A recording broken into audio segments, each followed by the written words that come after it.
Welcome to Fast Talk, the Velo News podcast and everything you need to know to ride like a pro. Hello, and welcome to Fast Talk. I'm your host, Chris Case, managing editor of Velo News, joined as always by a guy who plays immunologist in his spare time, Coach Trevor Connor. Recovery, recovery, recovery. You've heard us talk about it before. You've heard a lot of our guests preach about its importance. We've emphasized again and again how one of the biggest mistakes athletes make is to not get enough recovery. Well, now we're going to confuse you a bit. The ultimate goal of training is, of course, to adapt. And there's a critical distinction between adaptation and recovery. They're not the same thing. In fact, sometimes what helps one hurts the other.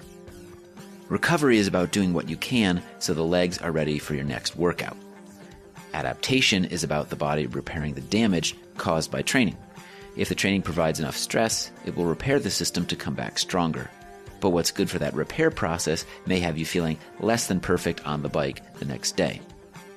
Today, we're going to dive into this important difference and focus on adaptations, what causes them, and how to aid them. We'll talk about, first, the difference between recovery and adaptation. Second, how the immune system is intimately involved in both, and why we've come to the realization in recent years that reducing inflammation can be counterproductive. Next, we'll talk about the 3 stages of repair. Remember that training does damage. We're weaker after hard rides.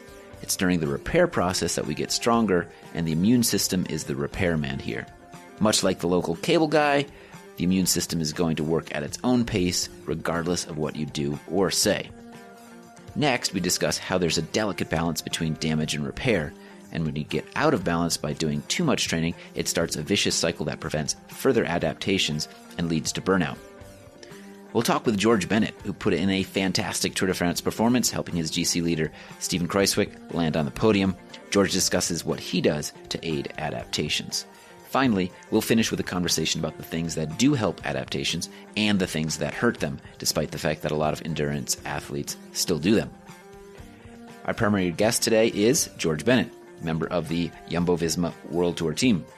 George joins us for part of the episode. We spared a rider of his caliber from having to sit through Trevor's initial lecture on immunology. We hope that you will. It's fascinating stuff. We also hear from Joe Friel, author of The Cyclist Training Bible. In the most recent edition of his book, Joe makes the important distinction between recovery and adaptation. Next, we talk with Brent Bookwalter of Mitchelton Scott. In order to adapt, we have to first do damage. Brent talks with us about the important balance between damage and repair. As an aside, don't forget his charity ride, the Bookwalter Binge, is coming up soon. Then we catch up with Boulder-based coach extraordinaire, one of our favorite guests, Colby Pearce. And finally, we talk with Paolo Saldana, the owner of Power Watts.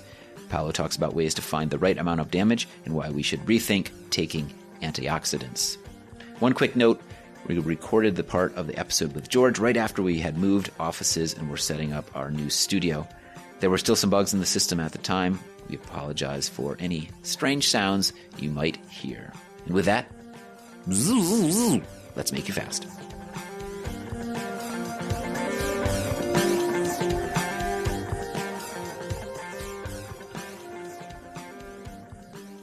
This is a special episode brought to you by Normatec. We thank them for bringing a Normatec-sponsored athlete of George's caliber onto the show.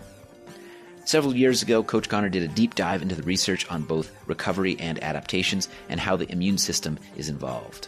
That research really changed his opinion. The conclusion he made was that we mostly should get out of the way of our bodies or find tools that aid the adaptation process. The thing that consistently showed benefits, as we'll explain in this episode, is compression, which includes massage, foam rolling, and pneumatic devices like Normatec. It was because of that research that we reached out to Normatec to be part of Fast Talk. There are many pneumatic compression devices, but Normatec's patented compression technology delivers the most advanced recovery for your body. It compresses in stages, working with the direction of your blood flow. We've seen pros like Tom Skunge, Taylor Finney, Rowan Dennis using the Normatec boots. Normatec's recovery massage increases circulation, rejuvenates muscles, and reduces soreness so you can train harder and race faster.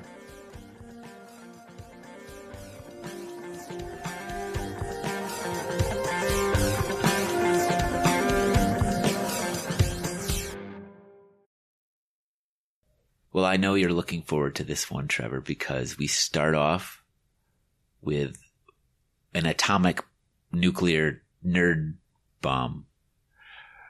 We've actually had a couple episodes now where we've been like, this is the nerdiest bomb Trevor's ever going to do. And we just keep one-upping ourselves. You keep one-upping yourself.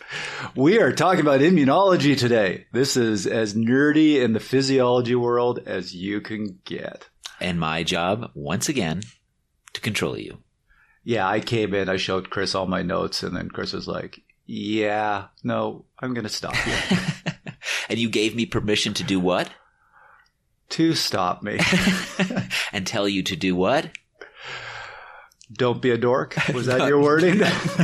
You said tell you to shut up if I needed to. Yes. Okay. So when Chris tells me to shut up, he is not being a jerk. He has full permission. I have permission. Yes. Can't wait. So Trevor, there's this overarching theme to this episode. Let's get right into it. The difference between recovery and adaptation. Yeah, and I'm going to first, full disclosure, full credit. This was a conversation we had with Joe Friel. Joe Friel actually has this in the newest edition of the Cyclist Training Bible. A whole chapter about this. A whole chapter. It's at the back, and we're going to put in an excerpt in this show where he talks about why it's at the back and the difference. But I definitely want to give him the credit that he really pointed out there is a difference between these two. Recovery and adaptation are not the same thing. Recovery is what you're trying to do if you just, let's say you're in a race. You had a really hard ride and it's a stage race. You got to be ready for the next day. Recovery focuses on getting you ready so that you can go hard again the next day. Adaptation is about you've done a bunch of training. Now you want that to turn into improved strength. And I think we often see those two things as the same thing. But as we're going to show in this episode, they're not quite the same thing. And actually, what aids one might actually hurt the other. Right. It's an interesting balance between the two of them. Right. Or it's not even a balance. It's just this fine line distinction that should be made between them. And just sorry to butt in here, but recovery is not exclusive to the racing world, and adaptation is more exclusive to the training world, but not always. Right. People will still say, you go do a hard training ride and you go, well, I need to recover. How do I get ready? Certainly when you're doing a hard training block, you want to be recovered so you can go hard the next day. A really interesting thing that's still very new in the research when you're looking at this difference between recovery and adaptations is I read a couple studies that showed that recovery may be central where adaptation is peripheral. So what I mean by that is when you're talking about periphery, you're talking about the muscles, the limbs. When you're talking about central, you're talking about the nervous system. And there were some really interesting studies that showed that recovery, your ability to go, at your maximal wattage again as soon as possible, actually didn't correlate very well with what was going on at the muscle level.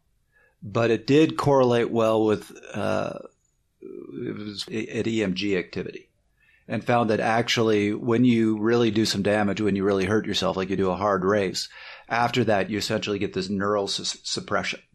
And that recovery correlated very well with the return of full EMG activity. And for those who don't know, what's EMG? So EMG is just like measuring the electrical activity. So focusing on the muscles, when you're saying I need to recover and getting in the ice bath or doing all these things at the muscle level to get you ready for the next day, what these studies are saying is that might not be fully looking at the right thing. Mm-hmm. Adaptation, you've done some muscle damage. Now those muscles need to be repaired. That's a little more peripheral. Mm-hmm. And again, that's just an idea. That's some pretty recent research. That's certainly not conclusive. Certainly it's not black and white. But it is another interesting distinction between adaptation and recovery. We really have to give credit to Joe Friel for raising this question of adaptation versus recovery. That's the theme of this entire podcast, but here's 5 minutes of Joe giving a great summary. Late in the book, I actually kind of throw in a curveball there based on what we just talked about, and that was the discussion about recovery versus adaptation, in that they're not the same thing. and that sometimes it's better for an athlete to be very open-ended about the recovery process, which now being taken to mean to include adaptation. And sometimes plans don't do that. Sometimes athletes don't know how they're going to feel when they get to a certain point in the season. They haven't experienced what they're planning to do. And when they get there, they discover the load is much greater than they thought it was going to be. Now what do? Do they continue on? Do they press ahead with the same plan, or do they make changes to it because of what they're experiencing? And my point in that later chapter where I talk about recovery and adaptation is that the most important thing is adaptation. It's not recovery. The most important thing is adaptation. That's the reason why we train, is to adapt. If you didn't adapt, what the hell would be the reason for going out there and doing workouts? And to explain that, for example, the difference between a recovery and adaptation, there's lots of research showing that hot and cold alternating immersions or baths speed up recovery. There's not a single research study that shows it speeds up adaptation. So you may feel like you're recovered because you've done certain things. You've got a massage, or you've done all these things that we all know about, but that doesn't mean you're adapted. Your body, we don't know of any way to speed up the adaptive process. It's a biological phenomenon, which is really beyond what we know about sports science right now, but it's at the heart of what we're talking about here.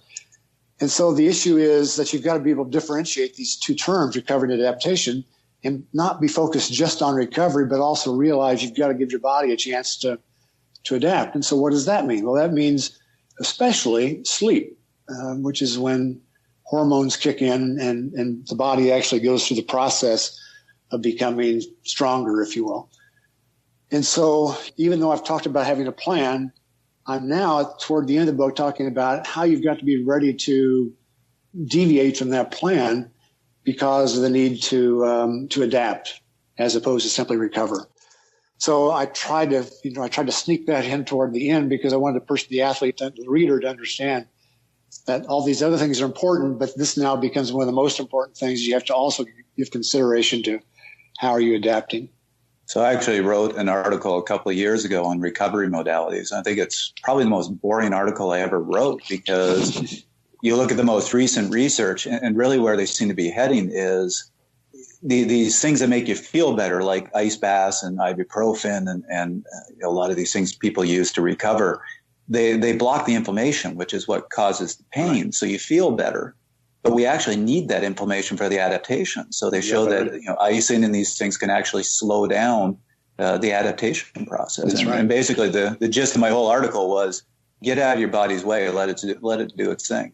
Yeah, you really can't. You can't rush adaptation. It's got a process it has to go through. We can screw it up more easily than we can rush it. So it's a huge challenge right now. It's really on the cutting edge, I would say, of sports science is what's adaptation all about, and how can we make sure we're doing it correctly. That's on the leading edge of where we are right now, and I by no means have the answer to that question. I'm just posing another issue for the athlete to consider that adaptation is every bit as important as recovery is, in fact, much more so, and it's the reason we do all this training. And your point is well taken that ibuprofen and even vitamins have been shown to screw up the adaptive process. And so we sometimes get in our own way by doing things like that because we think it's going to be good for us, and it has just the opposite effect on us. Is that why the fact that there's a lot of unknowns here about adaptation it's an emerging component to training? Is that why it ended up so far back in the book? It sounds like you're well aware of its importance to the overall process of training. But it sounds like you use the word snuck it in at the end. It sounds that contradicts itself a little bit. Yeah, I snuck it in because I really can't give answers. I can only ask questions when it comes to that issue. And rather than confuse people during the process of how do you decide which periodization plan is best for you, which is what a chapter early in the book is all about, and muddy the waters within that chapter, I decided to hold on to till late in the book where I could discuss it as a topic all of its own within the context of the table of contents I created back in 1996. And so that's how it got there. It would have been confusing, I think, to put it right in with all the other stuff on periodization. But at some point, the issue needed to be raised. Mm-hmm. Let's get back to the show and talk about the repair process that's so critical to adaptations. Okay, I think it's probably helpful for you to explain this process so that we have an understanding of the different components of the process, as well as how they work and how they can be hindered by certain things that people might do. So we've talked about this a bunch of times on the show, and it's really important to remember throughout the rest of this conversation that training does damage. When you go out and do some really hard intervals, you don't come back from those intervals stronger. You actually come back from those intervals weaker. There's muscle tearing. There's a lot of things that are going on that are actually damaging your body. Your body then tries to repair that damage, and if you do sufficient damage, your body says, okay, I don't like this. I don't like how much damage you've done. So not only am I going to repair that damage, I'm actually going to repair you stronger and more durable so that the next time you put me through this, I can handle it. That's basically what training is all about. So when we're talking about adaptations, getting stronger, we're really talking about that repair process. So you're going to hear me use adaptations and repair pretty interchangeably. Another really neat concept here.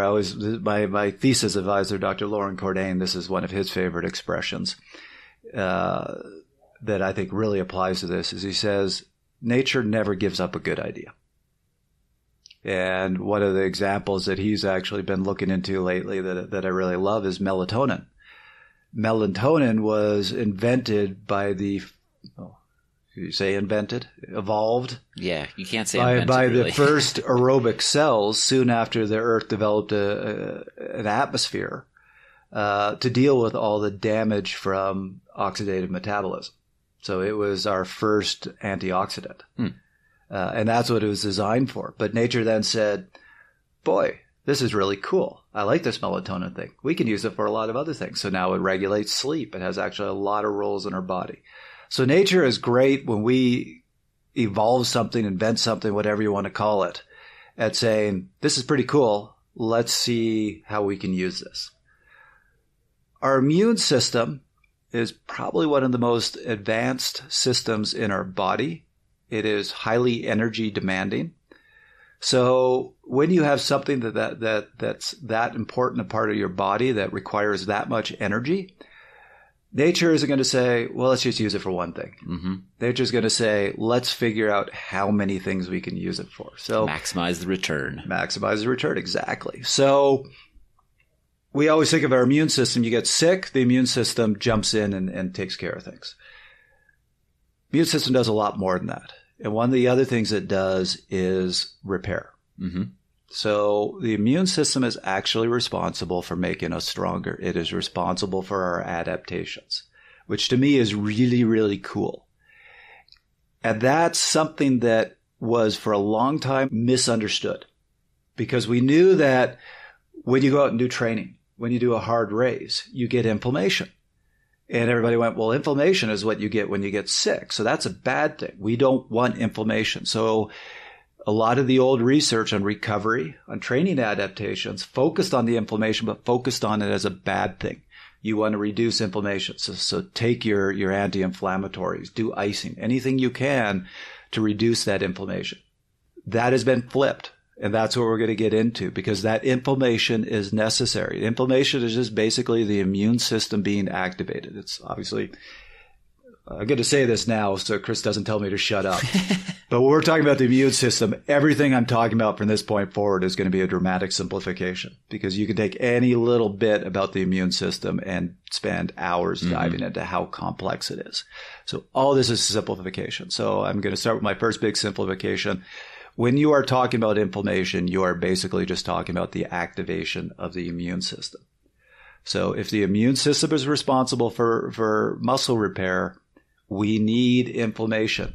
You don't want to stop it. And that's really important when you're thinking about recovery. That's really important also when you're thinking about adaptations. And there have been studies where they took athletes, had both groups do the same amount of training. One group took an anti-inflammatory afterwards. The other group didn't. And you were seeing I think in one study you saw 50% less gains in the group that was taking the anti-inflammatory. Wow. It's pretty dramatic. That is very dramatic.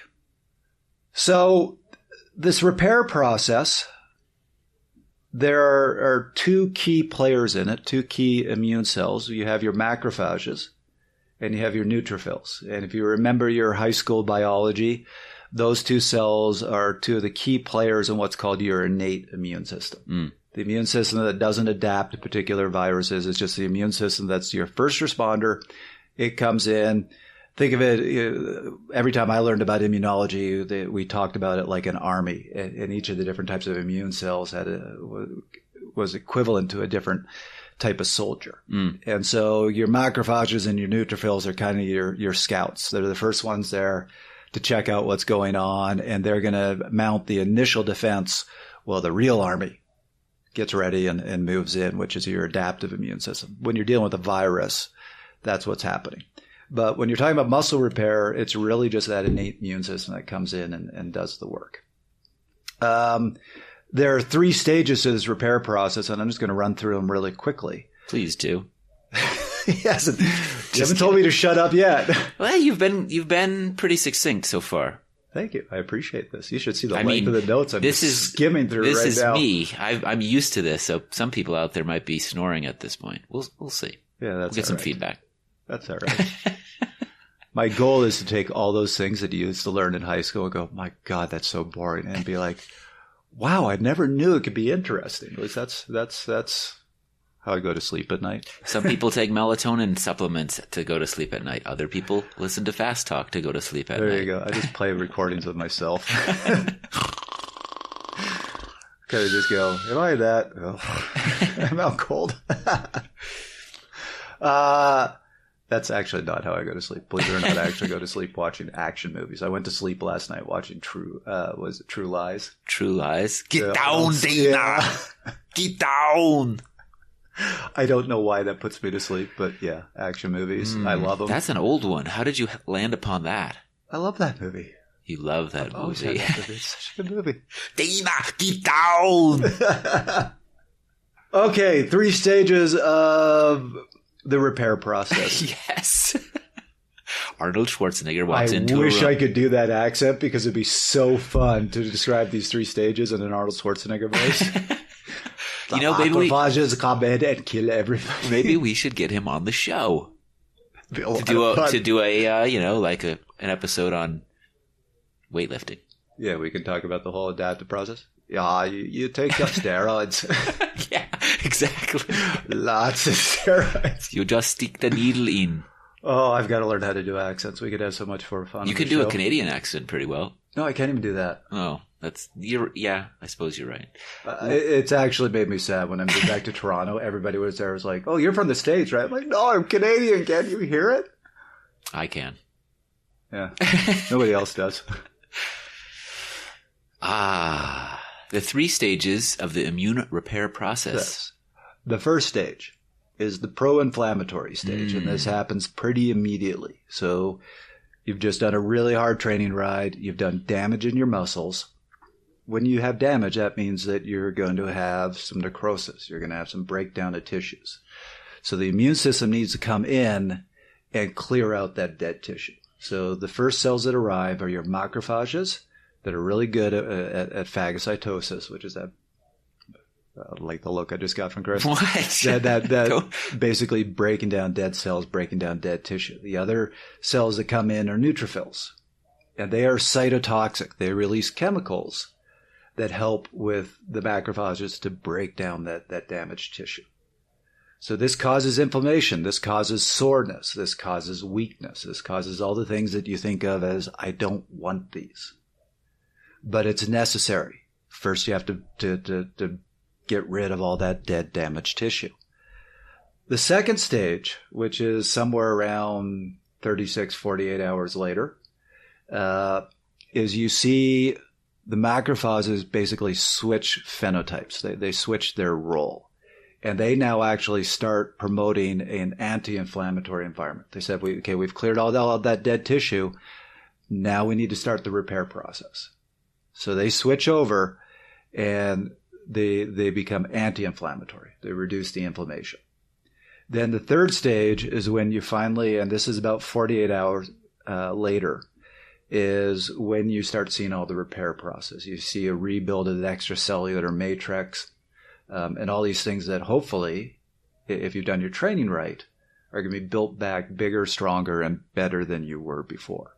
It's like a coastal town that gets hit by a hurricane, and then crews come in, clean up all the debris, get all the sand off the streets, all that junk out of the way, and then they rebuild the houses, but they put them up on stilts, or they make them stronger, right. Or they build them back, quote, better, stronger. That's actually the very close to the example I always use. I always use the example of a house. Mm-hmm. And what I tell people is, so this is you need to do damage and then repair. So the analogy I always ask people, so if you're talking about a house and you want to build a house better and bigger, what is training?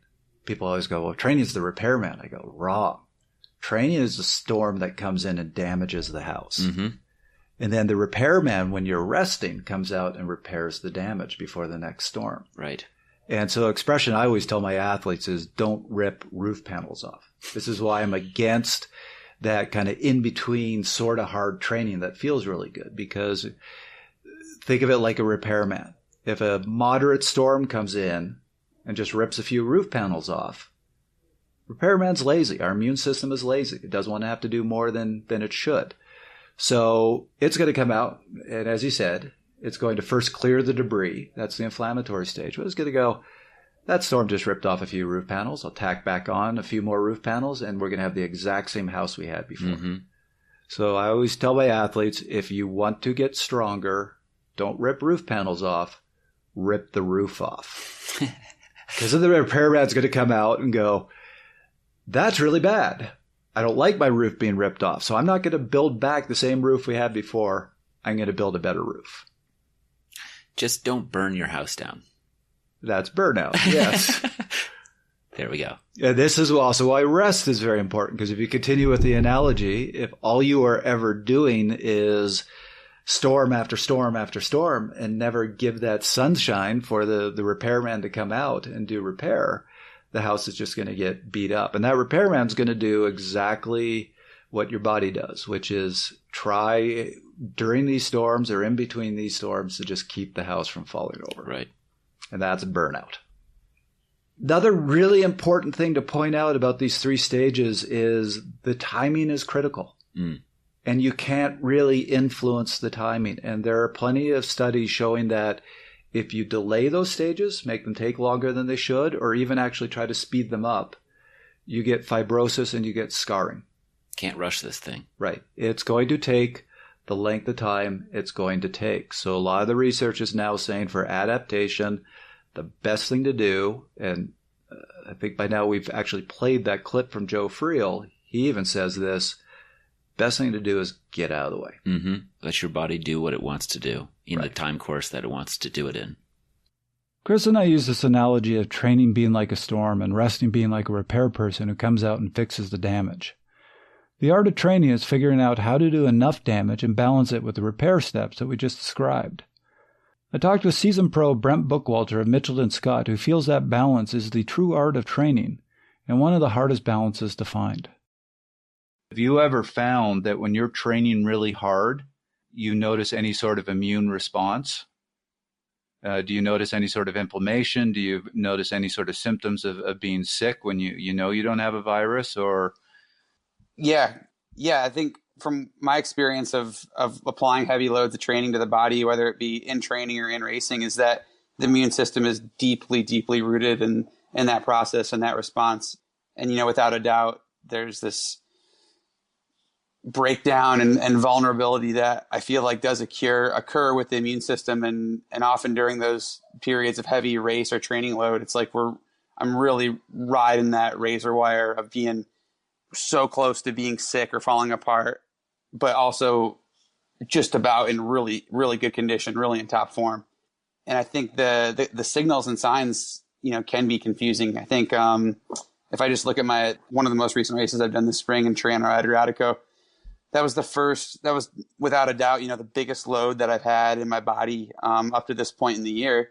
And by the end of the race, I felt like I was almost getting sick. I had muscle soreness that was so much more intense. I was a little achy. I was kind of acidic and heartburny and not really working right, but didn't really feel like I was sick. And then, do the travel home, get in the airport, expose myself to who knows what viruses and bacteria on the way home. And then the next day I'm, full blown gastro bug, puking and aching and just really a mess. So I think that's a good example of it. And we see that time and time again. And it's something that needs to be definitely respected in the process. And, another reason to have a coach and a pilot and someone that's going to oversee in your progression so you can control the controllables as much as you can during those training phases. So you're saying often they go hand in hand where you're coming onto really good form and you feel those symptoms of being sick. Do you find there's a line? Do you know when to say, okay, I've done enough. I shouldn't do any more here? Yeah, it's a fine line. Like I said, there is a line, but it's blurry and it's vague and gray and confusing. I think, most of us as athletes, we're committed and we're focused and we're ambitious. And the last thing you want to do is void or stop that progression. It's almost like an addiction. You get into a training cycle and you're just sort of, manically just chewing through the training and looking to the next day, looking to the next day, looking to the next day. And the worst thing that I can fathom is stopping that progression or having a little hiccup or road bump. And, if I get a little perspective from someone outside the situation, they'll be like, well, of course, rein it back a day. Let's pull it in, take a day easy. What are you going to lose in a day? And logically and methodically, it makes a lot of sense. But the component of an athlete that makes us good a lot of times is that same one that helps us prohibits us from letting go and detaching and sort of stopping that. So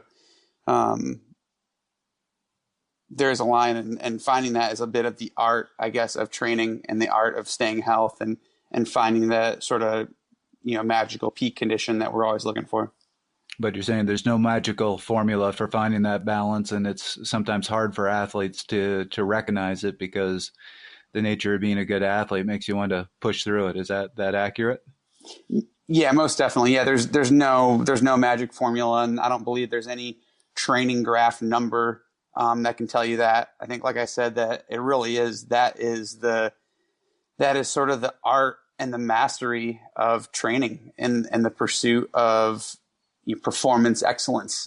That's something I've been doing this for a long time now. This is my 12th year racing as a professional, and I still don't have this mastered. And this is something I'm doing full time every day. It's part of that pursuit and that pursuit of mastery in the training and the preparation and the execution of performance that is just something that has to be continually worked on and honed in as best you can. Let's get back to the show and talk about when the repair process doesn't function optimally.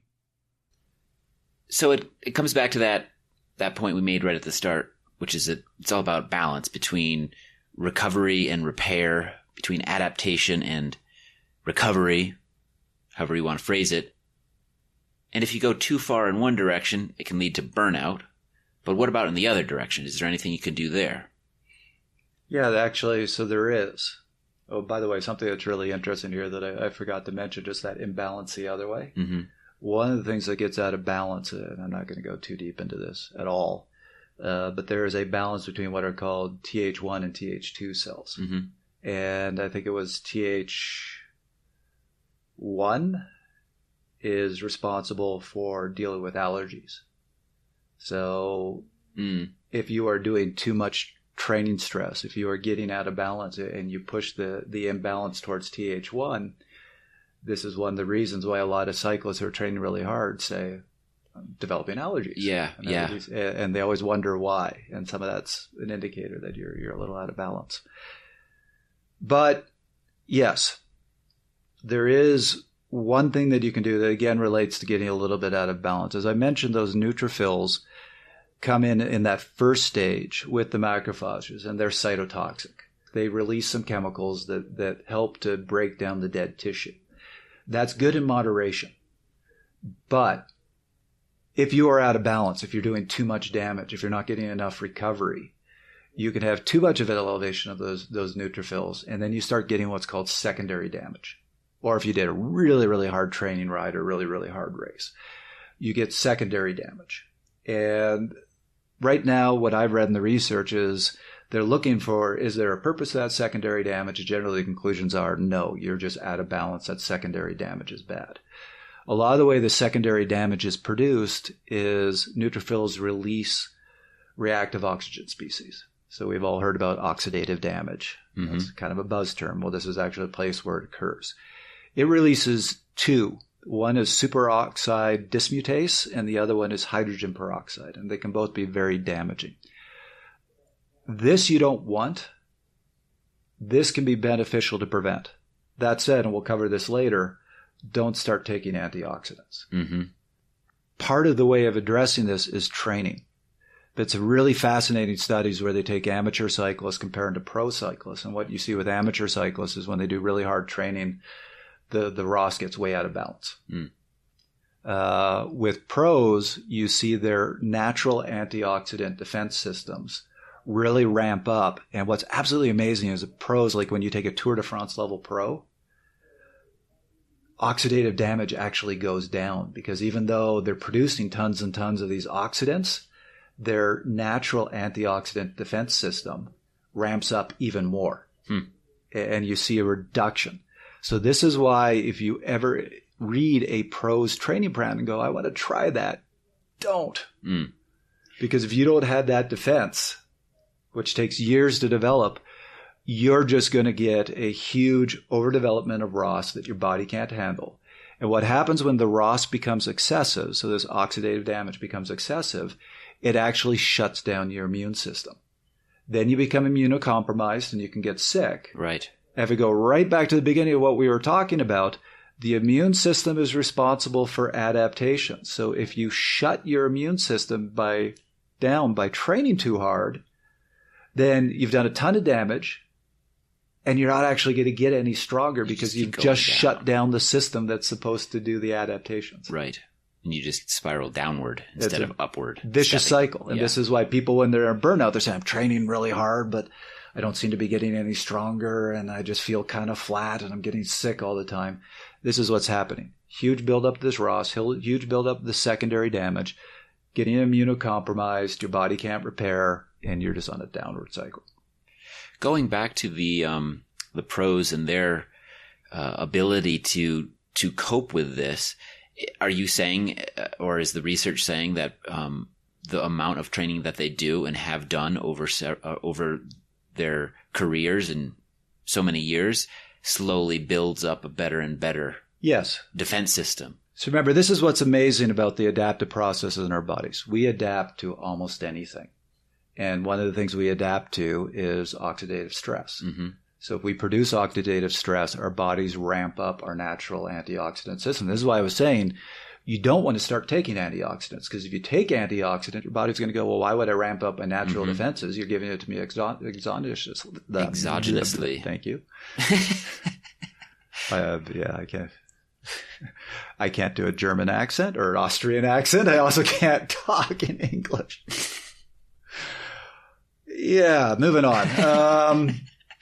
That's true of a lot of things, though. Supplementation often leads to your body saying, well, if you're going to just give it to me, then I'm not going to do it myself. So that analogy we were talking about, remember, the repairman's lazy. So the repairman goes, well, if you're going to give it to me, why would I bother? If you're going to repair it, exactly. So we want a little oxidative damage. It gets a really bad name, but actually we want a little.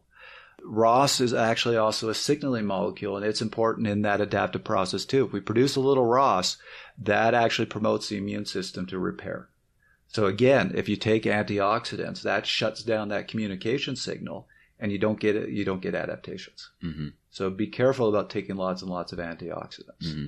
Sorry, I just think that this is so true of so many of these complex processes that are in the human body, is that I don't know if it's media or popular, just something out there, some trend takes it in the wrong direction, and then it takes a really long time for people to relinquish that Like lactic acid is a bad thing, or oxidation is a bad thing. It's a part of a process, or it's a byproduct, or it's something that's naturally occurring in your body, all of these things. And yeah, if it's totally out of whack, then it becomes something to pay attention to, because it can have negative repercussions. But a lot of times it's just like, no, that's supposed to happen. That's a process that's taking place in your body. Don't try to influence it, because your body actually knows what it's doing.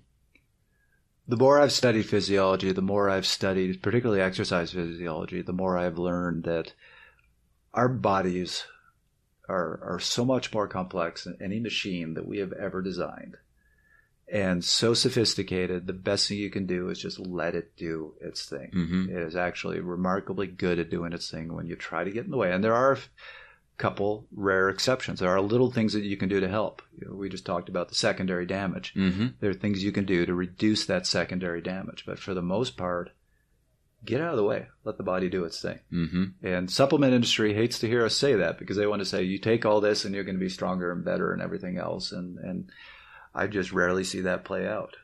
The best supplements are good food. Right. But that's another episode. That is a completely another episode. So we need inflammation and we need to do damage, but we want to avoid that vicious cycle. We talked for a bit with Colby Pearce about how to know when you're in balance and when you're going down that bad path. As he'll explain, it's not easy to quantify, but there are good signs. Is doing some damage and fatiguing yourself important to improve, or are you just pushing burnout? Yeah, in order to improve, you have to do damage, I would say. That said, it's always about context of the athlete, because if you have that type A chronic overtrainer who's barely above water the whole time, and then you try to add load on top of that, then the result will be too much load, and they'll either get burned out, or they'll get injured, or they'll get sick, or the system will become unresponsive and they'll flatline. They'll get to that point where they have numb legs and they're pounding themselves and nothing's happening. You have to have the right relationship with the body and ask it to do things with the right load at the right time. How do you, with your athletes, know when to say, okay, you've done the right amount of damage, now we need to recover? Yeah, great question. It's so nuanced, because of course we have power files, and we have time and zones, and we have training stress score, and we have heart rate, and we have all those responses that we see from training. We have the load, the power, and the response, and the heart rate. And then we have what's really most important, in my opinion, is the athlete comments. So I really hammer my athletes to make comments, and I use Training Peaks as a platform. It's not perfect, but it's great in a lot of ways. And one of the best ways is that we can go back and forth on a particular day in a training file, and I can ask a question, and they get an email, and then they get an email and respond, et cetera. And that dialogue, that back and forth, is one of the most essential points, because you have to have a pulse on what's happening with the athlete. So it's real simple. You just look at their comments in a binary format, and a 1 is a positive and a 0 is a negative. And the negative can be external or internal. If the negative is internal, a 0, a negative external would be, I had 3 flat tires and got bitten by a dog. Okay, well, then we know we need to send you to look after that dog bite and make sure you don't have gangrene or whatever. But the negative internals are, heavy legs, sluggish, felt tired, couldn't, power sucked, felt like crap, right? You get a few days of those in a row, 2 or 3 days in a row. It's like, okay, we got to look at this. What's going on? And then you start dissecting. So it's even in the way they describe things. Yes. Sometimes they just change the wording a bit. Yep. That's the most important part, because in my view, looking at, I almost never make decisions based solely on numbers. Numbers support the conversation. Numbers support the relationship, and numbers support the relative perceived exertion of the athlete. What is power? What is heart rate? They're buoys in an ocean that help us tell us where the athlete actually is. What's actually happening with the athlete? Those are just 2 data points that help us figure out to triangulate their position in the sea, the stormy sea of training and life, right? and that ocean has good days and bad days, calm days and stormy days. And so you have to use those numbers to help you figure it out. But the single most important metric you get from any athlete is always their perceived exertion at any given point, any given day. Legs were floating, average day, par, or where's the tree stump you attached to my bike, right? So the athlete who doesn't have a coach needs to be very aware of those sensations. Yes, we all do. And that's what makes cycling. I mean, if any listeners are out there and they want to dig deeper on that and they have not read The Rider by Tim Krabbe, go get some, because that book dives exactly into the essence of how a cyclist thinks, how they gauge their own effort, And it's just good reading on top of that. Okay. So on the flip side, your rider's now done some good damage. Mm-hmm. They're in that repair mode. How do you know, A, that they are going in the right direction, and B, how do you know when they are ready to get back to training? So, well, again, that's when I hammer them with an opportunity to maximize recovery modalities, right? Because you've got that damage. You want a hormetic response to exercise load to a degree, but then there's a point when when the body sort of has momentum like a train and it just sort of keeps going, right? And you have to stop the train. So we do that with our various different recovery modalities. So I invite them to use those. And then one of the ways that I've been using is actually HRV. That's a great recovery score, is a perfect way to look into that. It's one of the few windows we have into how recovered the central nervous system is. And because that is influenced by the global stress level of the cyclist, then it's a good insight into, it's one of the few ways we can quantify that. So I'm pretty happy about that technology.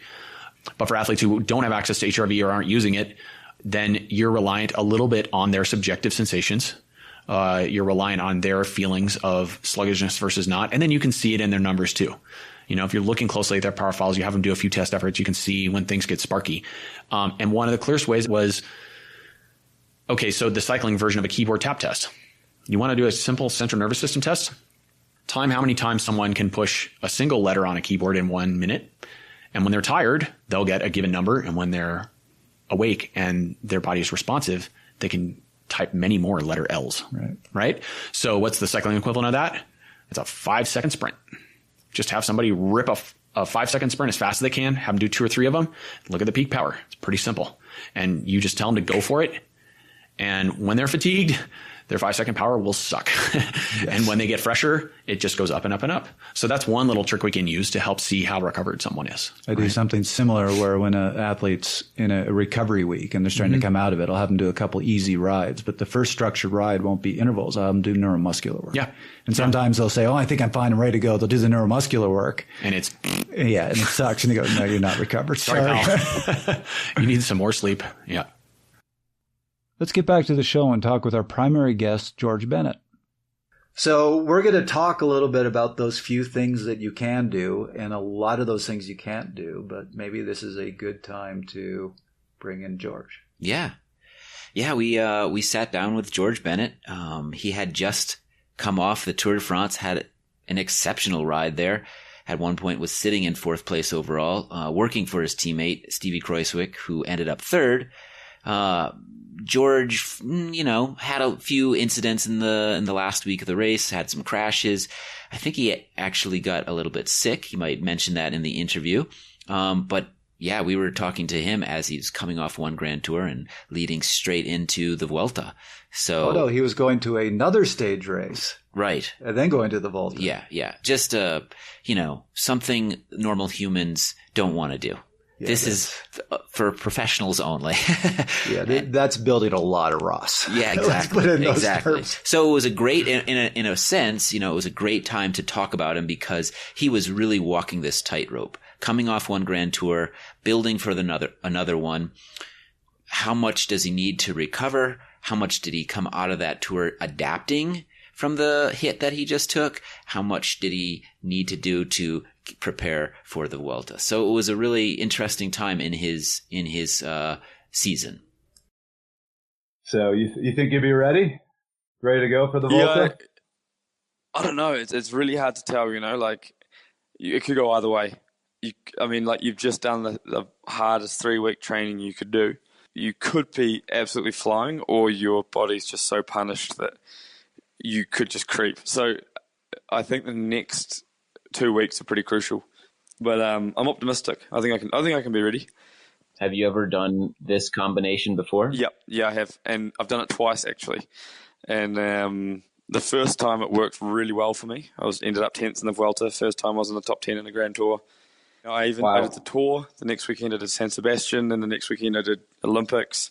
I came home from Rio, did 2 training rides, went to the Vuelta, and then I was 10th. And I was like, wow, that was amazing. And then the next year... Yeah, that is pretty amazing. Yeah, but then the next year I was like, right, I'll do this similar thing. Went to the Tour, had a great tour until about 3 days to go, and I got super sick, didn't finish. And then I was just so crook and tried to go to the Vuelta. Went home after about 4 or 5 days. I just got a screenshot from my director when I got onto the bus. It was just a screenshot of flights back to Girona.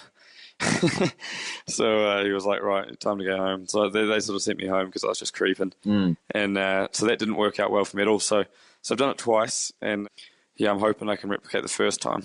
Absolutely. Well, I'm glad we have you on an episode where we're going to be talking about the importance of rest, because you seem to do none of it. I'm learning fast. So fresh off of the tour and prepping for the Vuelta, the fun never ends for George Bennett. Welcome to the show, George. Thanks for having me. Yeah, exactly. Straight back into it. Yeah, and it's great that we have you on the show to talk about rest and recovery and adaptation, because as a pro, you've got to find ways to make this happen. There's a lot of things that we want to talk about today where you can get off track and hurt yourself by doing the wrong thing. And in some of the stuff seems counterintuitive. So broadly, what are the things that you actually try to avoid in terms of getting the best out of the adaptation process? Yeah, like you say, it's rest is one of the most essential things for us, and especially at a time like now. I've just done the tour and I've got the Vuelta coming up, and you're sort of walking the tightrope between recovering from the tour, which doesn't happen in a week, and then maintaining the fitness for the Vuelta. And so there's a lot of things that go into sort of balancing that. Yeah, touching on the recovery, I guess that there's a lot of things you would do in a race that you wouldn't do in training, because in a race, your focus is the next day. You just want to be good the next day. And there's no sort of, you don't have an eye on a goal to sort of improve your performance by a certain time. You just want to suffer less the next day and arrive a little bit fresher and a little bit better than everybody else. So you're kind of trying to limit the damage, and by limiting the damage, I guess we'll call it damage or stimulus, yeah, you do limit the stimulus, and you make less adaptations at a cellular level. And so I guess in training, the whole idea of training is to get the maximum amount of adaptations out of your training. And so you won't get home from training, for example, and do an ice bath, which there's a lot of anecdotal evidence that, and it is only anecdotal, I guess, that works in racing to make you feel better the next day. And the same with taking things like antioxidants, which will lower the stress. They will also inhibit, mitochondrial adaptations, which kind of just takes away the point of training. The main focus for me is to get home, and nutrition is the biggest thing I think you can do for recovery.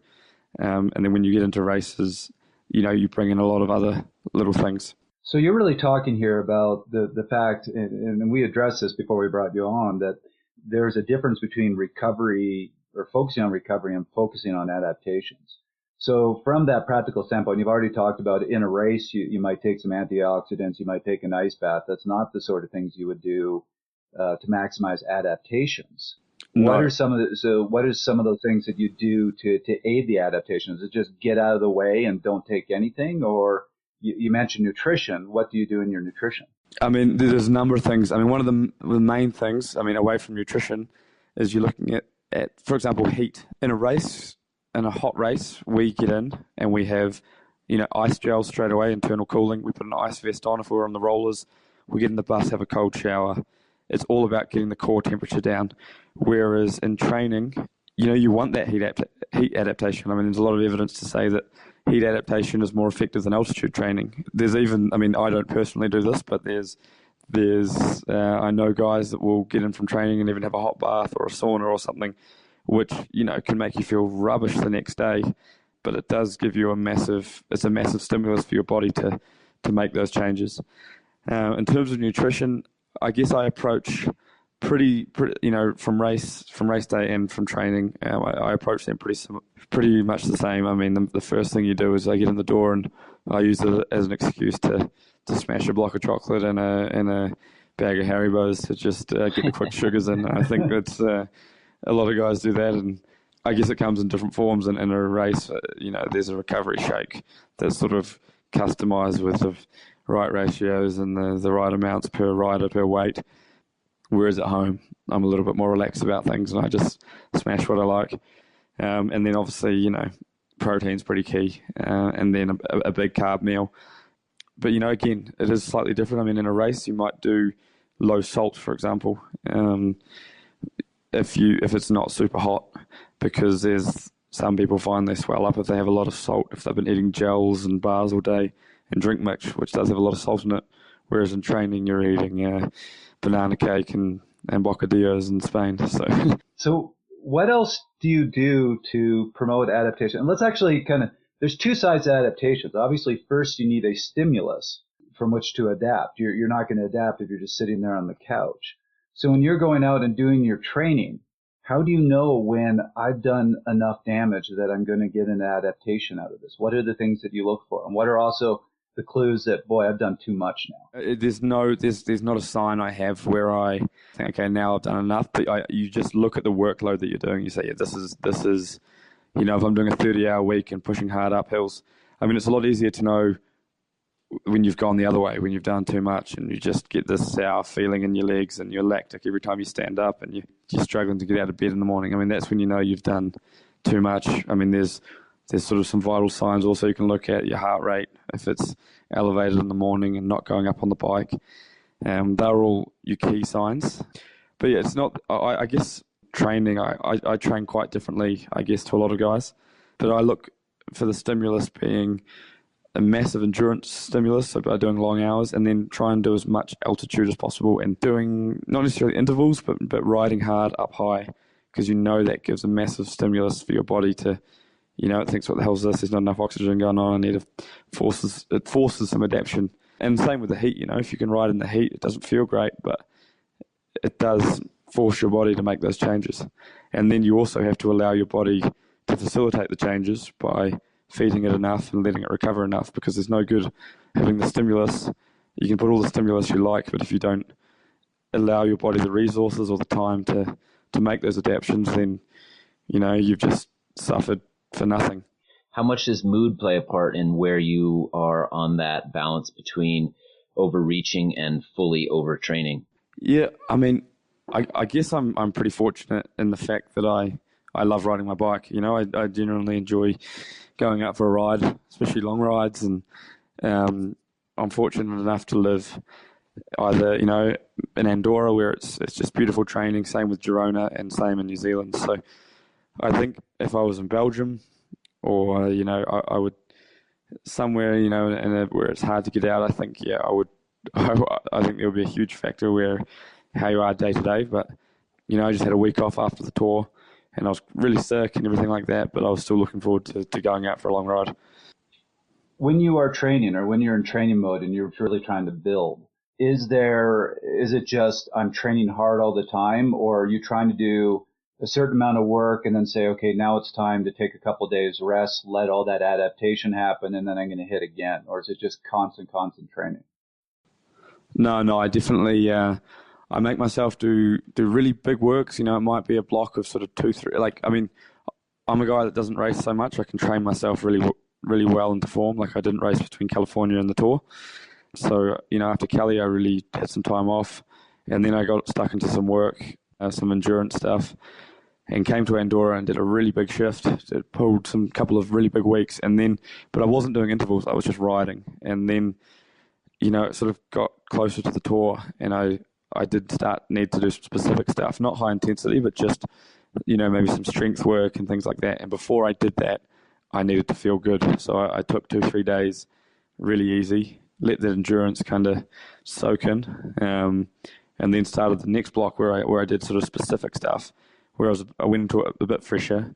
And then again, after that, I only did one intensity session before the tour. But before that intensity session, I had 3 days really easy. So I almost tapered for the intensity session so I could get the most out of that one session. So on those couple days when you're resting, what are you focusing on? What are you doing during those couple days? To be honest, I'm looking after a bit of mental health.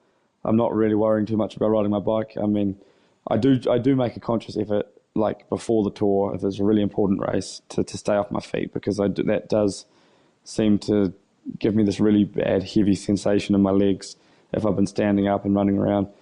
Monday, I had a nice rest day in Andorra, and the rest day for me was down at the mountain bike park doing shuttle runs on the mountain bike, and we went for lunch and just try and break up the monotony. Not that it is, super monotonous, but it does have a long-term effect where if you live like a monk for months on end, it can catch up with you. So you do try and you don't just want to be in the bed all day or sort of in a dark room and watching bike racing or anything like that, because by the end of the day you start feeling a bit shady.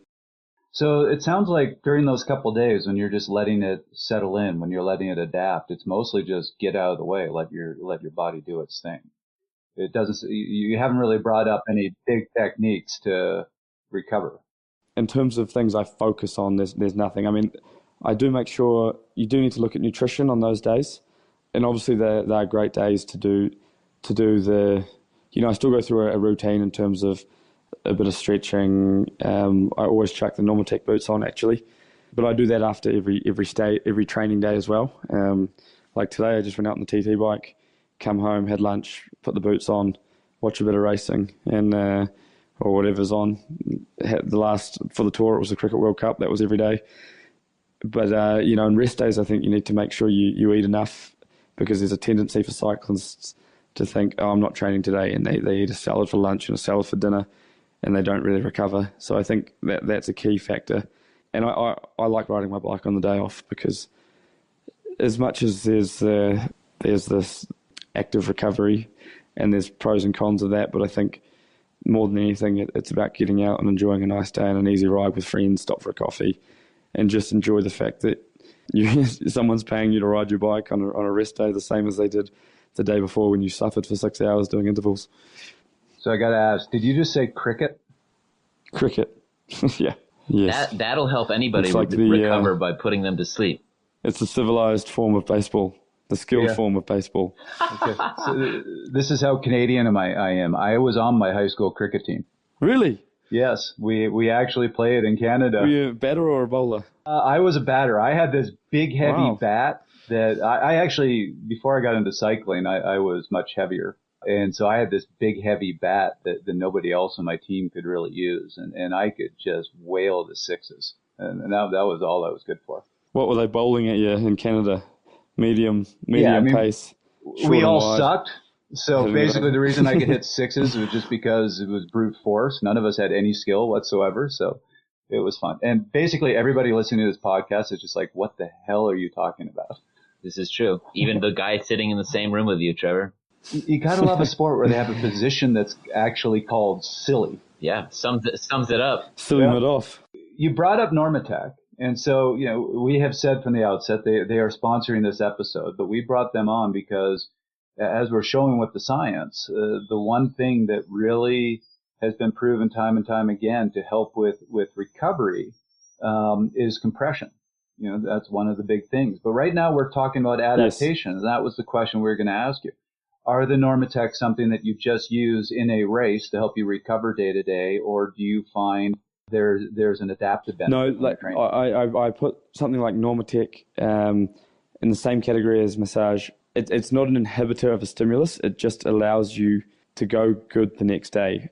It's not that you lessen training effects by using it, but like I often have a lot of trouble with like swelling up my legs when I'm damaged. They really bloat with water and things like that, and that is one effect. But it's the same with massage. I mean, I get a massage daily in training at training camps. We always have a masseuse, and that's largely to help with injury prevention is one thing, but also just getting your muscles, flushing your legs out, because you do build up a lot of, I guess, the evidence is shaky in terms of it's very hard to conduct an experiment where you can say, look, you have less sort of toxins or whatever in your legs after using the Normatec or having a massage or something.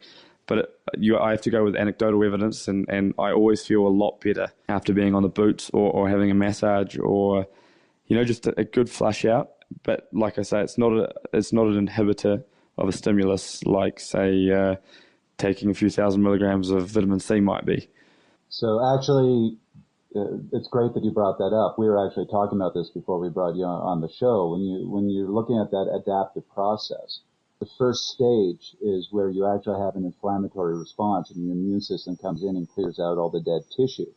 There's a particular type of immune cell that gets involved called neutrophils that right now even the research is saying it's questionable how important a role the neutrophils play. And when you have too many of them, you get an over-inflammatory response, and the neutrophils actually cause damage that's unnecessary.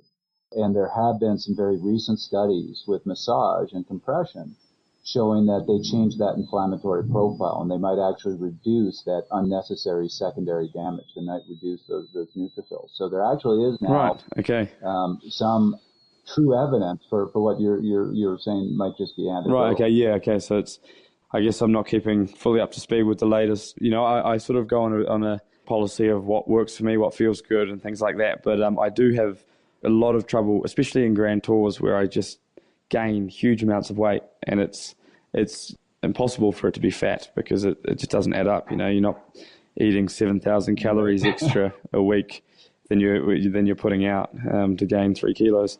So it is a tool I use a lot that does go a long way to helping me, and I wonder if it is, like you say, that if it could be sort of stopping this overload of caused by these rogue neutrophils.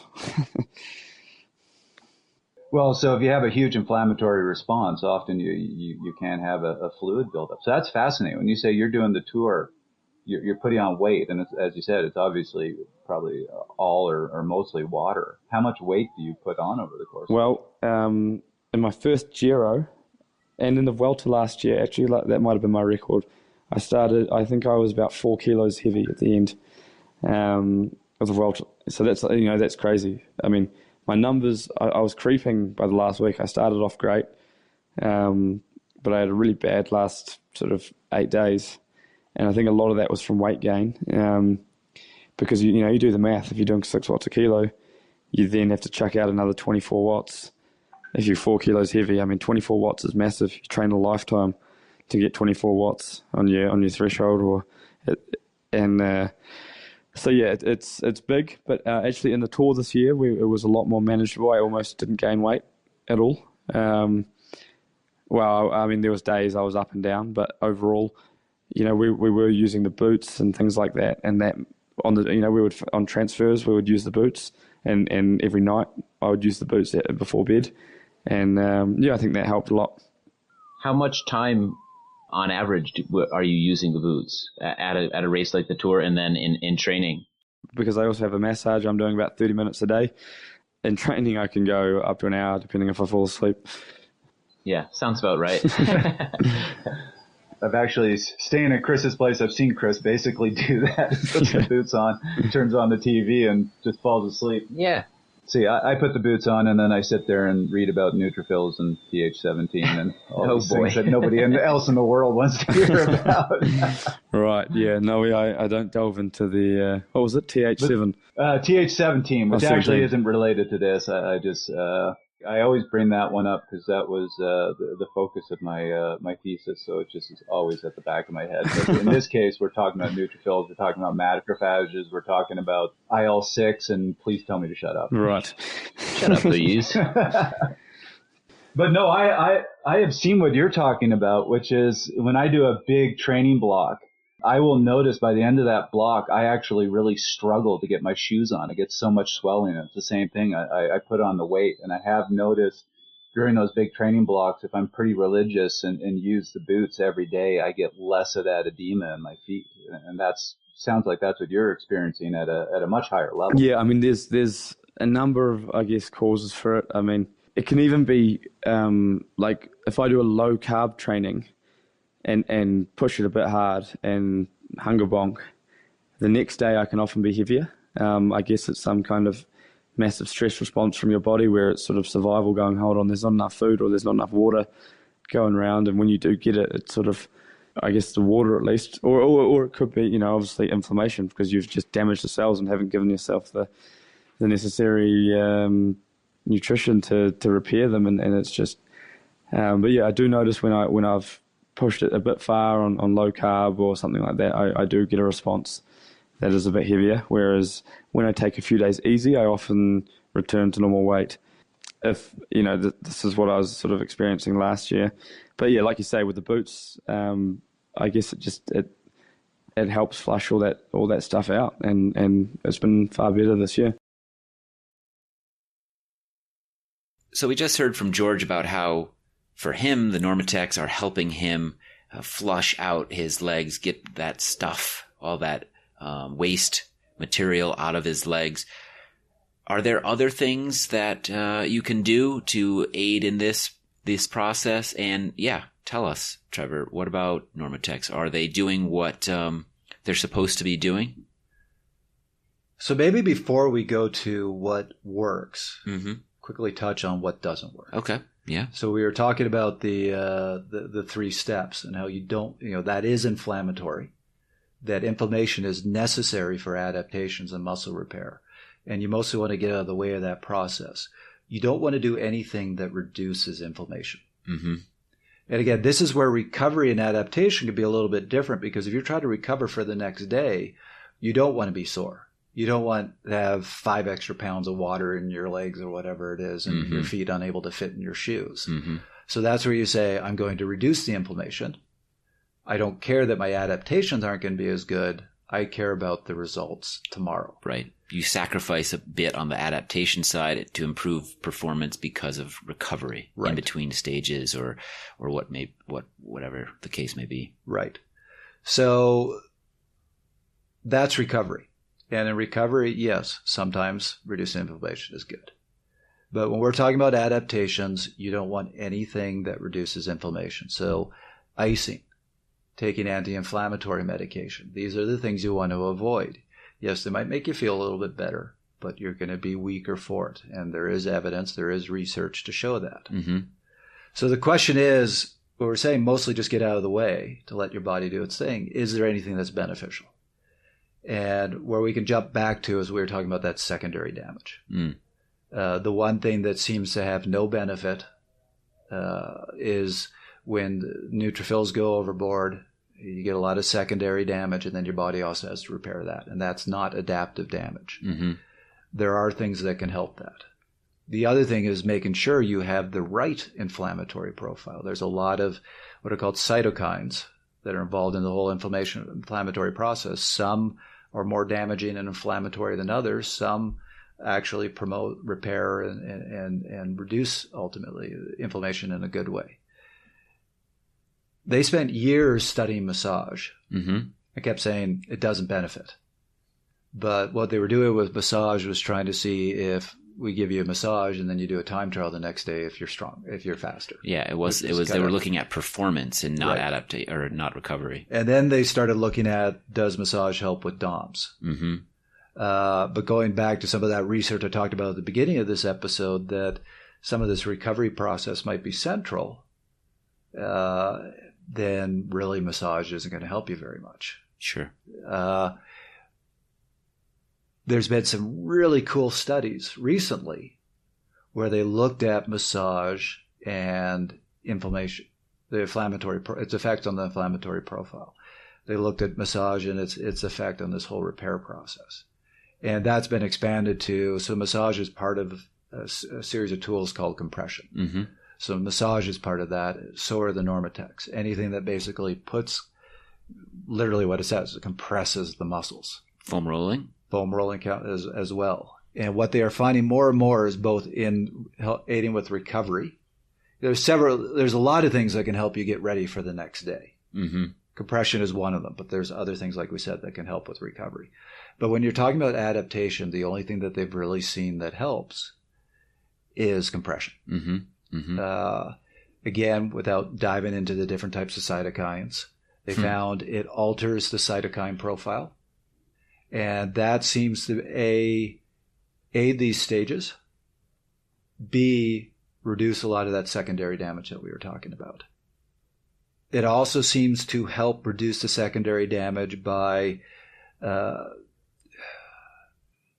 looking right at this one study that says, benefits of compression include decreasing the potential space available for swelling by creating an external pressure gradient and thus reducing secondary inflammation. So you need that space to cause all that inflammation and cause that damage. So if you reduce that space, then you're still going to see a lot of that repair process, a lot of the inflammation that's needed to go through these 3 stages, but there effectively isn't the room to do a lot of extra secondary damage. Also aiding blood flow, which you see with compression, because after you do a really hard training ride or you do a race, you can get blood pooling in your legs. Right. You need both the blood to be flowing both to get all that damaged tissue material out, to clear it out, also to help the flow of or to help immune cells get to the damage. And that again is something that compression really helps with. Helps move the conveyor belt in both directions, get stuff out that's not wanted and get stuff in that is wanted. Right. So this is a case where you're not hindering the inflammation. You're not hindering the process. Compression seems to actually aid these stages. So we said get out of the way of your body, but if there is a way to help the body do what it's going to do, then that's a good thing. And that's what compression does. And this is, I think I've said this in a previous episode, I had to eat a lot of crow on this because... What does that mean? Eating crow? I mean, I know what it means, but where did that phrase come from? I have no idea. That's a really good question. We'll Google that after the show. We'll have to look that one up. That's really cool. That's a good question. So I'd eat a lot of crow because I 10 years ago had read a lot of the previous research on recovery. And my opinion at the time was compression. It's kind of useless. And I will tell you, most of the compression socks that cost $30 are kind of useless. Right. They just aren't They're not tight enough. If you're going to use compression socks, they need to A, hurt like hell. B, they need to be so tight that it takes a couple of you to put them on. Yeah. So if you want to avoid that, again, that's why we've kind of gravitated towards companies like Normatec, because they're creating something that is, even though I used to say compression is bad for you, I've completely flipped my opinion. That's really the one thing that can help you. Massage is great, but we can't all afford massage and get a massage every day. So this is kind of next best thing you can carry with you and get every day. Right. So we've talked a lot about things you can do to hurt or to help adaptations. However, we still need to address the question of how do you know you've done enough damage so you're not just ripping off roof panels? To answer that question, we caught up with Paolo Saldana, a top Canadian coach and physiologist at McGill University. He had a lot of great advice, but we do have to give one big warning. The Michael refers to as his athlete Michael Woods, who is a podium finisher at Worlds and a Grand Tour rider. He describes Michael's routine, which is fine for someone who does 3-week stage races, but it would put most of us in the burnout box. How do you know when you've A, done enough damage, and B, done the right type of damage to say, now if I rest, I'm going to get that adaptation, I'm going to get that bump? That's a really good question, and it's one that I don't think anybody has a complete answer for. And there's a lot of markers that one can look at to look at muscle damage, but it's not always a practical thing to do on a regular basis. So what I think is important for coaches to understand is that there's a lot of trial and error that goes on with stimulating yourself as stimulating athletes and even yourself as an athlete to see what causes the greatest amount of stimulus with the most appropriate amount of recovery, with the greatest amount of rebound. And I'll give you an example. When I was first working with Mike, I took a more conservative approach in the very beginning. Even though we were very quality based, I said, okay, what we're going to do, because we want to try and have your peripheral system adapt to the cycling movement, the muscular system needs to become, used to it. We're going to play with a rotating process of stimulation. So what we're going to do is we're going to do an intensity-based session that's very high in intensity, very high. And then we're going to see, based on your perception, based on your ability to ride again and do a little bit of effort the next day or two, when you feel recovered. And it's all about those subjective measures, because there are many different markers in physiology that you can look at. But subjectively, to me, that's what really counts. So with a guy like Mike, what we would do is we would do an intensity day, and then an easy day, and then an aerobic day, and then another intensity day. And we went through that pattern. But what I realized was that it's not enough stimulus. After a few weeks of that, it's not enough stimulus. So then we said, okay, now we're going to give you one less day in between. And we tried that pattern a little bit, and that ended up being a little bit harder. And then we said, okay, now I'm going to glue back-to-back intensity days together.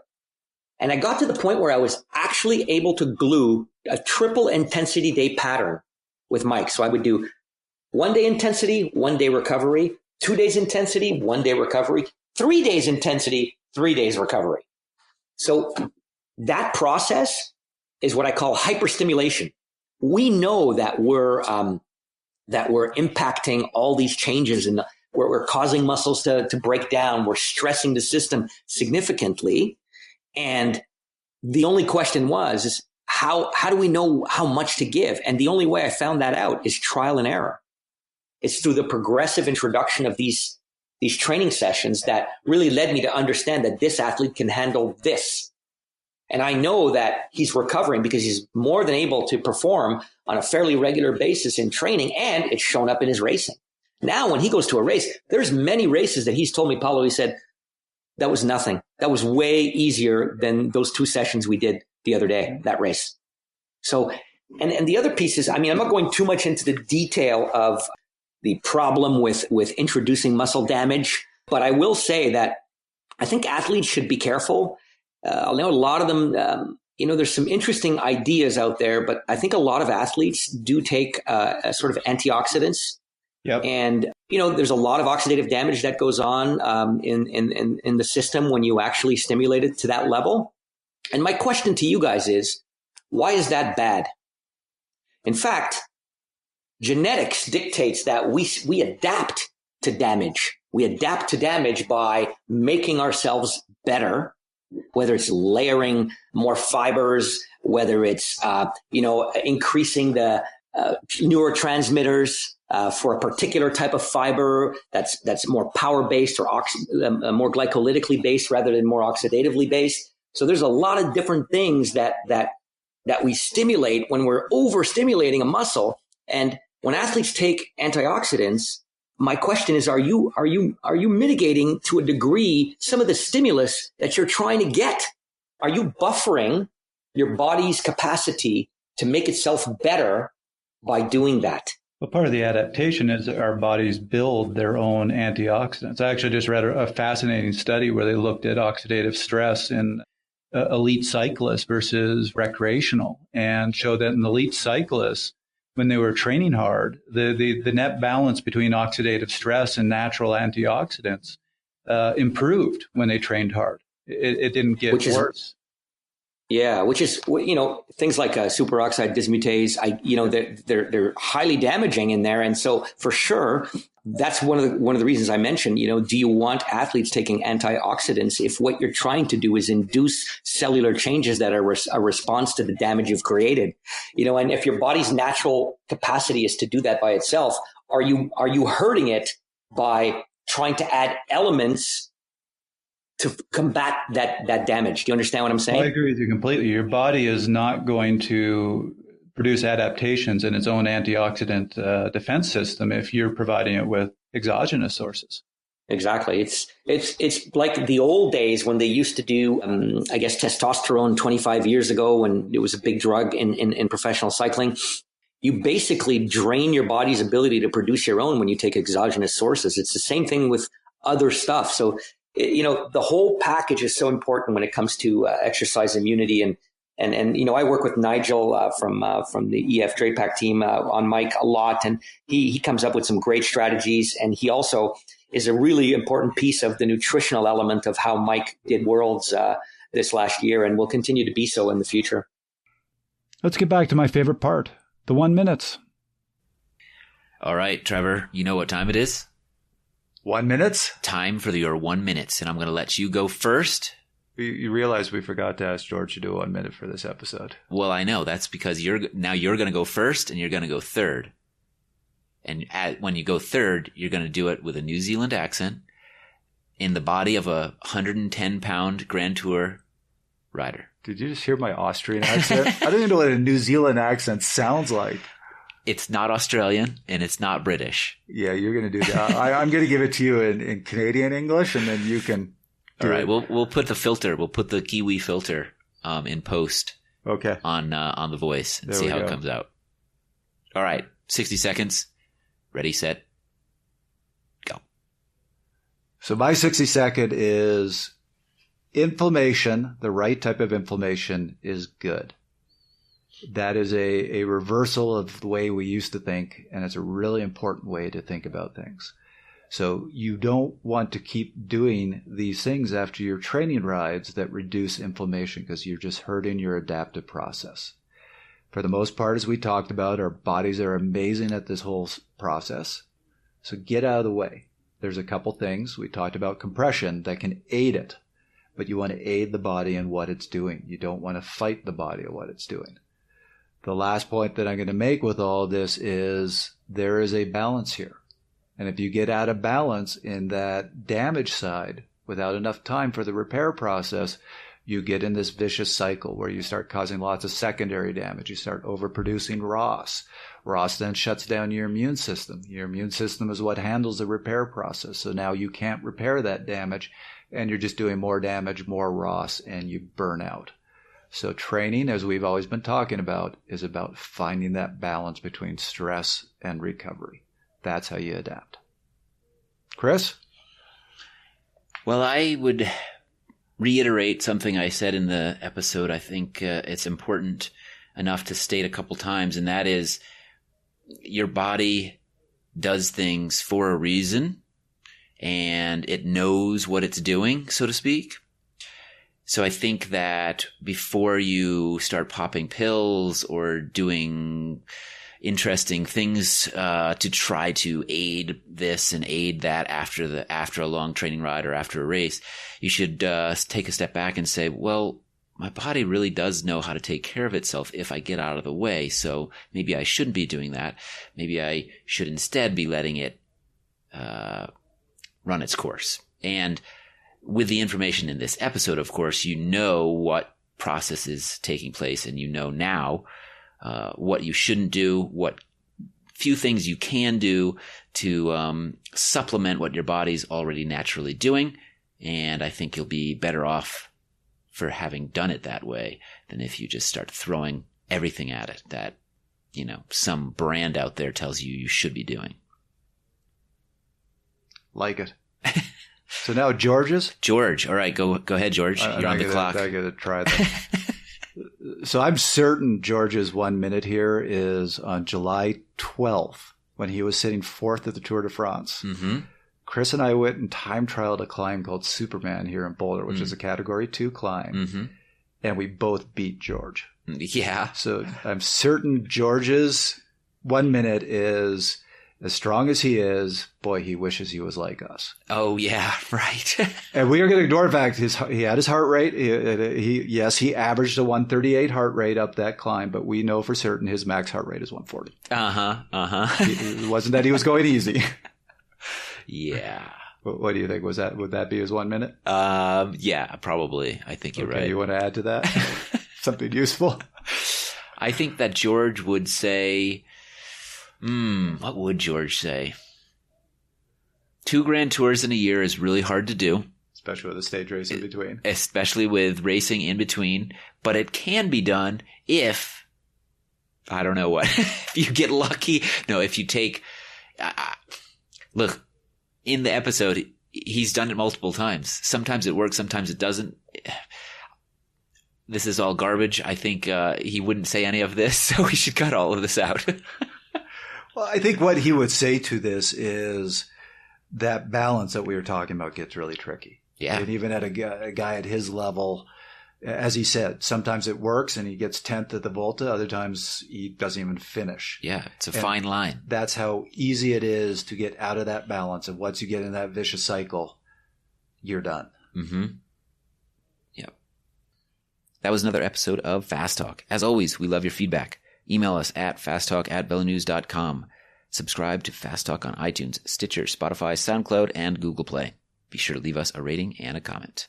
Become a fan of Fast Talk on Facebook at facebook.com/VeloNews and on Twitter at twitter.com/VeloNews. Fast Talk is a joint production between Velo News and Connor Coaching. The thoughts and opinions expressed on Fast Talk are those of the individual. For George Bennett, Joe Friel, Brent Bookwalter, Colby Pearce, Paolo Saldana, and Trevor Connor, I'm Chris Case. Thanks for listening.